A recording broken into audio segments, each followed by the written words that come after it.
In this game, Alireza Firouzja plays the Vienna in a completely different and unexpected way. His opponent is David Paravyan, and I will say this was a bullet game with that 1 minute time control, so there are some inaccuracies later in the game, but I am sharing this with you because I want to share every game Firouzja's played in the Vienna, also because he takes such a different approach, and there's one really great variation I want to share with you in this game. Let's jump right in. Firouzja with white plays e4, e5, knight c3, knight c6. And now Firouzja plays the move g3, a more positional approach in the Vienna.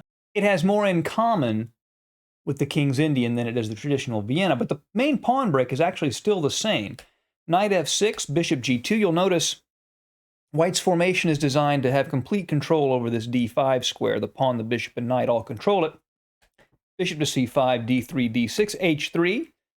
Keep a piece out of g4, a5, knight g to e2. So Firouzja plays the knight to e2 so that he's not blocking this f-pawn. His main pawn break, just like in the main line of the Vienna, is to play f4 and gain space or open the f-file. His opponent plays h6, castles, bishop to e6, and now Firouzja plays king to h2. The king was pinned, or the pawn at f2 was pinned, by the bishop at c5, so he can't move it yet. So he has to move the king out of the way. Now he can move it. The queen goes to d7, and his opponent, David Paravyan, knows that Firouzja is about to play f4. He's rated 2653, so he's a very strong player. He knows what Firouzja is up to, and so he wants to clear the back rank, so maybe he'll be able to castle long and stay out of Firouzja's kingside pressure. Firouzja plays f4, and he responds with this move, pawn takes pawn, or ef4. And that turns out to be an error.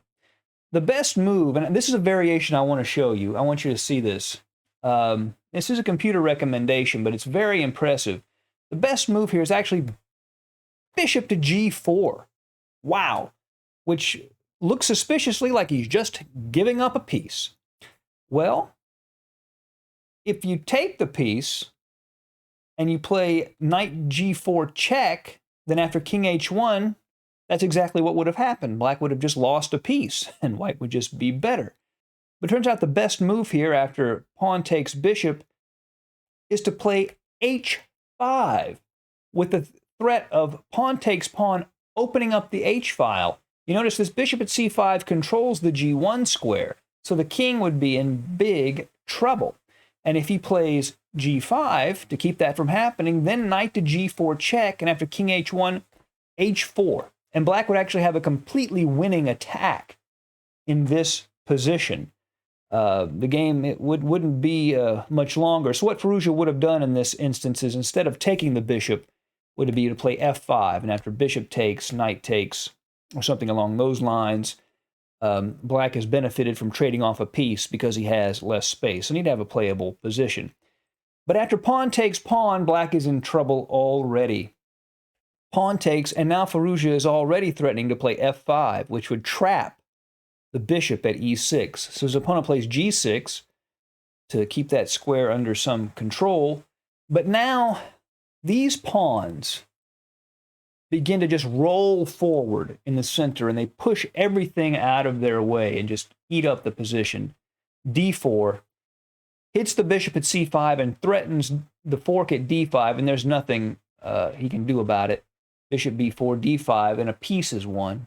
Long castles, pawn takes knight, queen c6, knight d4, queen to b6. And we'll go over this game quickly at this point because it doesn't last much longer.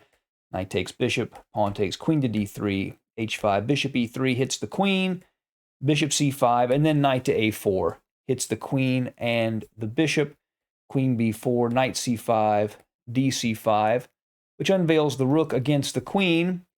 But now queen to c3. And if black takes the queen after pawn takes, white's just up a piece with the two bishops. It's an easy win. The problem is he moves the queen away, but this knight at f6 is hanging. And just queen takes, rook hf8, g5, fg5, rook fe8, g6, queen c4, and then after rook f7, he just plays queen c2, allowing queen to c7 mate. The second half of the game is kind of garbage time in a blitz game, but the first half I think is quite interesting, particularly this idea of g3 in the Vienna, which is a different and unique approach, and also that variation with bishop g4. Pretty impressive, that h-pawn opening up the h-file. I hope you enjoyed the game. See you again soon at Chess Dog.